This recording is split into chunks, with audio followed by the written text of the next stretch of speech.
Listen, I think we have to be prepared to every situation.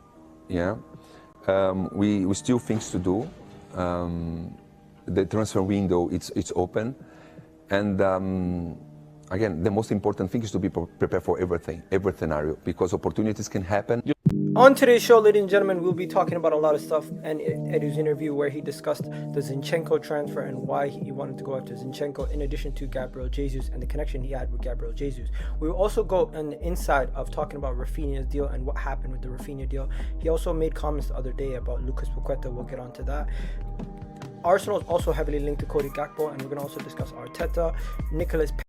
Yes, people, what's going on? It's the Kitty G on EGTV, and we're back again with another video. As you guys already know by the title of the video and the intro, we will be discussing Edu's interview, talking about Arteta, talking about transfers, incomings and outgoings, speaking cryptically about Nicolas Pepe, and also getting into the Rafinha transfer and the insights on that, telling us a lot about and giving us the inside scoop as a fans and speaking to the media so openly. Honestly, Edu has done a good job being accessible and open to speak to the media, because we haven't had this in a long time.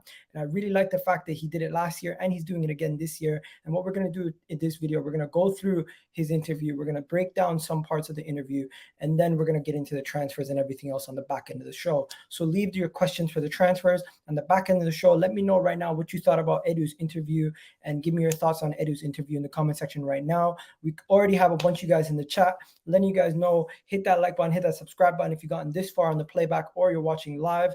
And remember, we're trying to get to 15,000 subscribers before the new season. So please do hit that like button, subscribe button. And if you want to join as a member, you can. We have 2-tier systems, Academy member and first team. So don't forget that.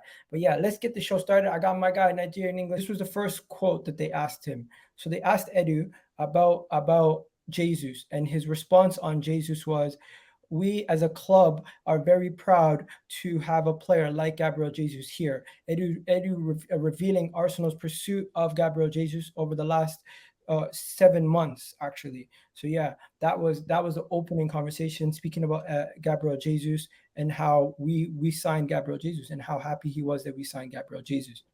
That was one of the opening excerpts. That was one of the opening excerpts.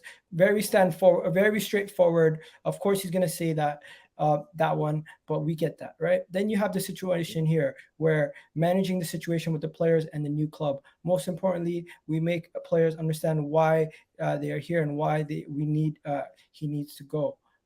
What? So basically he spoke about Ozil to make the player understand why he is here, or why he needs to go. So when saying that, he's speaking about players coming in and players coming out. He spoke candidly about Ozil, Aubameyang, and some players that needed to leave the club in order for the club to progress. And that he actually said that. He didn't say their names. Those not exact words, but those are the. Yeah, but he implied them. Okay. He implied them, right? We really believe the character's qualities, increasing our level in the squad. Speaking about Alexander Zinchenko, he was very happy, very candid, very excited to have Alexander Zinchenko in the squad. Then he also spoke about Edu on the approach and doing the transfer business. He spoke about if they fit the model, all sense, we carry that. But when I see something I really not comfortable with, I prefer to move on. So he's speaking about transfers that they did not go for, transfers that they did go for, and moving on and everything else like that, right? I think he gets into Rafinha. It's fair. Rafinha's situation was pretty interesting. Edu gave insight on what happened with the Rafinha transfer. He spoke about his dream was to play for Barcelona, right? But what he specifically said about this was very interesting. I have some conversation with Deco because Deco is his agent, and I have a good relationship. We are friends. So I just said to Deco, can you explain to me the situation of Rafinha? And then he was clear. He said, Edu, we have a good relationship, but don't go into lie to you. His idea is to go to Barcelona because he's dreaming to go to Barcelona, and we are talking to Barcelona since a long time ago. Okay, thank you very much. If something happened, so just let me know. And that was it. So this whole thing about Rafinha to Arsenal, Rafinha to Arsenal, Rafinha to Arsenal, Rafinha to Arsenal, Edu poo-pooing that statement, saying that Rafinha to Arsenal was not as close as we first believed it was. So that was that. Then you have the situation here where he's speaking about Arteta and Edu. I am never ever going to sign a player which Mikel Arteta is not comfortable with. Never. It's not Arteta signing. It's not Edu signing. It's Arsenal signing. Edu is saying who's credited for every single signing in the club, not any individual. So he must be hearing these things. He must be hearing players are And Edu signing, players are Arteta signing. that's also an interesting one because I don't know if you heard, someone was telling me about how Jed Spence wasn't a Conte signing, it was a Levy signing. I don't know if you heard that rumor too. So there you there go. you go. So it is one of those situations where you have the manager and the porter and the director of football in Edu basically saying Arteta signs a player, I sign a player. Edu signs a player, Arteta signs a player. It's Arsenal signing the player. It's not one individual. But I never get it. I never sign a player without his approval. That's basically what he was saying in this one. Then he also speaks about what Arteta has. What? Wait, is that Arteta making very impressed during his interview for the Arsenal job? Oh, he's just speaking about how Arteta has impressed him during his interview during the Arsenal job, speaking about family concepts, ideals, behavior, things like that. Because of course he was part of the interview process. He also spoke about the Cronkies, because if you don't know, that's Edu there, that's Vinay. As you can see there, I think that's Josh Kroenke and Stan Kroenke. I don't know who else is there in this picture, but as you can see, that's the majority of the big bosses over there at Arsenal. And you have, he was saying there are really supportive, really present with the club, which makes us really feel really comfortable. And this is him talking about the impact of the ownership behind the scenes at Arsenal, trying to give some good credit to the ownership and being a big part of the improvements that we've made. And then this was finally when it comes to the owners. Okay, sorry. Okay, no worries. And then go ahead. What were we going to say on the owners? I say when it comes to the owners, right? I don't ever expect Edu to say anything bad about the owners or anything that we could manipulate to think he's taking a little jab at them. I don't see Edu or Arteta ever bad mouthing the owners for one reason and one reason only, is they gave them their chance. The owners gave Edu and Arteta a chance at a big club when most wouldn't. So I like when he talks about the owners, I kind of take it with a pinch of salt. But over the last 2 summers, they have kind of given him what he needs. So that's another reason. But yeah, so he did get into a lot of things in this interview. I've given you guys a little inkling on what he's saying. I hope this gives you a little bit of understanding of what he's been talking about. But here, Edu reveals the targets for Arsenal this season, and he promises to the fans, we want to keep working really hard for them. And he does actually get into a little bit of more. He gives us a little bit more than what you'd expect, giving us a little bit more information, giving us more of a better answer, because usually they give us cryptic. Boy, you get me, bro. That is serious. Edu on squad management. When a player is 26 on a big salary and he's not performing, he's killing you, because you don't have a valuation to sell the player. And Arsenal, London, he is going on a good salary. How much do you move this player? How do you move this player? Wow. That's that. It can only be Pepe that in that situation at us, because this is his exact situation. He's on a big contract. Last 2 years, he's not performing. We're trying to recoup 70 million, but no one's trying to hear that talk from us. At best, 2025, bro. So he's right. Edu spoke on Saka's contract also. Edu, on how Saka's contract talks are going. Good, very good. Everyone is happy. That is a fantastic answer, bro. That is everybody is happy is the best part of that quote. Very simple. This is another one here. I'm gonna get to the comments very soon, guys. I'm so sorry. I'm just once we get through this, we'll get to the comments. I promise you. Big up to Muhsin for sending in a super chat. You didn't even have to add anything else. I really do appreciate that, bro. People, don't forget to smash that like button right now. Smash that like button right now, right? Keep up smashing it on the terrace. Watch yourself. Keep smashing What? Keep smashing the terrace up and watch your subs rise as they should. There you go, my God. God. We're gonna get to all the comments in a second, bro. I really do appreciate everyone's comments. So yeah, Edu Gaspar. Speaking about a player in Dortmund, I started talking to them, talked to the family, but always let's talk about money. No, and one day said to his agent, "Thank you very much, but it's not what I want to do." Boom. So the player spoke about money, and he said no.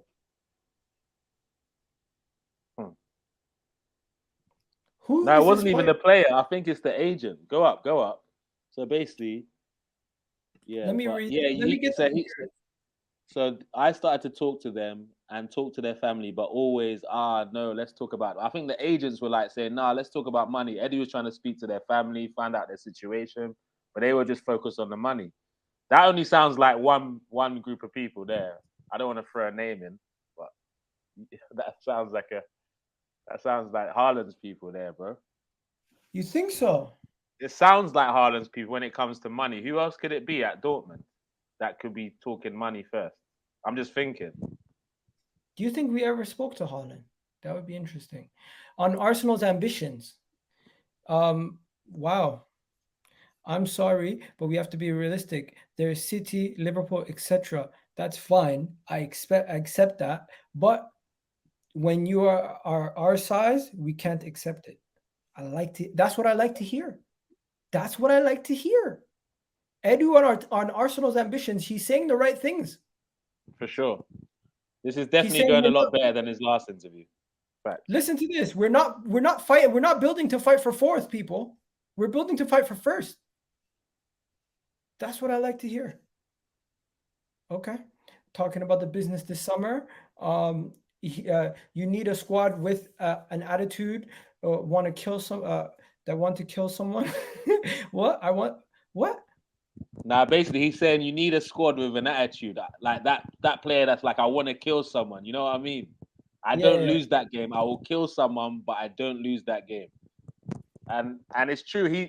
He's drawing from, and these are the things that I hoped Edu would start doing, because he was in those changing rooms with the Invincibles. He's an Invincible at the end of the day. He might not have been the starting 11, but he was in those changing rooms where everyone held each other accountable. Wenger didn't even have to shout at anyone at halftime because the big egos in the team handled that, and they went out and played. And we need a few generals like that. And no offense. Edu saying everything right in this interview. I love it. Right. I love it. Some people are saying it is a PR interview and they're not happy with it. But when he's speaking about characters, when he's speaking about individuals, when he's opening up about the transfer window and the budget and everything that he's done in this interview, speaking about Arteta's job when he was getting the interview, and then Sky Sports, they take a moment to talk about our the money spent over the last couple of windows. We spent a lot of money, bro. Let's not lie. We spent a lot of money over the last couple of years at Arsenal. Just looking at that, 2018-19, 70 million. Yeah, we did. But Igal, we also didn't. If you look at the market, we did, but we didn't. I hear you. We definitely did, but we also didn't. If that makes sense. I'm looking at the 2020 and 2021 season, 2018, 2019, and I'm looking at those 70, 80 million. I'm saying that's not too much, but the seasons where we went over 100 million. We improved our team the last two seasons, and the season we got Partey and Gabriel, even though we spent 82 million, we improved our team. But we're always like one or two signings away from being really serious. So it looks like the last two seasons we've been spending the extra money to get those one or two extra players that we would need to push on. And hopefully we've acquired enough talent come this season where we don't need to spend that crazy money on 4 players. We can now start buying the 1 or 2 players. And so that's that with the interview. The interview, I think we broke the interview down quite well. Hopefully everyone knows. People are the question of the day. What is the question of the day going to be? Well, it can only be one thing, I guess. Who is that guy from Dortmund? The comments are cooking me, bro. who could that player be from Dortmund that we were targeting? Because I put this out on Twitter and people were saying a bunch of names, but Edu said he walked away from a deal from an unnamed Borussia Dortmund player. So who could that player be? Give me some suggestions. So you think it's Haaland? Look, let me explain why I think it potentially could be. I'm not saying that we really had a chance to sign him, but look at the variables. If we were on the trajectory to get Champions League football, his best friend Odegaard plays for Arsenal, so I wouldn't be surprised if he made some inquiries. I'm not saying they got far, but I wouldn't be surprised if he at least made some inquiries. You get what I'm saying? Could it be Brent? Could it be that center back? Brand. Is Brand still there? Could it be Jude Bellingham? Potentially. That's not the worst shout. But Diesel, that's not the worst shout. Bellingham, it could be. It could be. That's the poll question for the day, guys. Let me know what you guys think, because I want to know who that unknown player is over there. So what I'm gonna do now is I'm gonna put the link out there for people who want to jump on, and then we're gonna go through the transfers now for the rest of the show. But Edu's interview is going to be the first topic that we discuss with the people who jump in. Give me your feedback on Edu's interview. Look, I believe Edu doesn't come and do this interview if he doesn't have at least one more surprise in his bag. Personally, like he's like I guess he's building up to something. I think we're gonna make one more big signing, and maybe one average signing before the end of the window. And I think Edu's just preparing us for that, because he could have easily done what Klopp did and just shut down signings. I think Klopp said no more signings this summer. We've got Nunes and blah, blah, blah. Well, Edu had a chance to do that today, and it doesn't sound like we're stopping anytime soon. So I'm excited. Look, am I his biggest fan? Ask me at the close of the window, because if we get 2 more players, this could be one of the best windows we've had for many years. But if this is it, I'm livid, obviously. But 2 more, man, it's a madness. We're going to do bits next season. Yeah, do me a favor, guys. Everyone right now, like the goddamn video, share this in your WhatsApp groups, tell your friends about it, get everybody involved, because we are live on EGTV, and I've just shared the link to get you guys involved, right? I myself even forgot to share it across all my socials. But we're gonna have to talk about Pepe hinting that he's gonna be staying. We're gonna talk about Gakpo. We're gonna talk about a bunch of stuff. But the Ozil comments. Did you not see the Ozil comments, bro? The Ozil comments were so obvious. The Aubameyang Ozil comments that he made, it was just so obvious. I can't believe he say? Bro, he was speaking what did he about. Because I haven't seen the interview. That's why. Okay, I need to show you this part, because this part was the part that I was like, my blinkers opened up right away. I was like, "Ooh, I know who he's talking about in this moment in time when he says that." 1 second, let me just go back onto this. What the hell is going on? Can you see me? Yeah. Okay. I don't know what happened there. I lost connection for a second. But Leno, we're gonna also talk about Leno, but I just want to show you this Ozil thing right here. Boom. Here we go. I'm gonna post it. I'm gonna put it on the big screen. So Edu, players on big salaries not performing, killing you. You need to clean up the squad and pay some, considering the investment, better than having a player blocking the pathway for another player. When he says something like that, am I crazy to think that this is? Am I crazy to think he's speaking about these two right there? He's speaking about them, bro. He's not speaking about anybody else. But which players are they blocking, bro? They're not blocking anybody. Look at this. Edu, when a player has a big salary and is not performing, he is killing you. We need to clean. So we needed to clean the squad, and if we had to pay some to go, I consider it an investment. It's better than having them blocking the pathway to another player. Bro, he is indirectly speaking directly about if he is, that's great PR for the club, innit? The way he's worded, to be honest. But we all know that the reason Crystal Palace, so that's a good finish.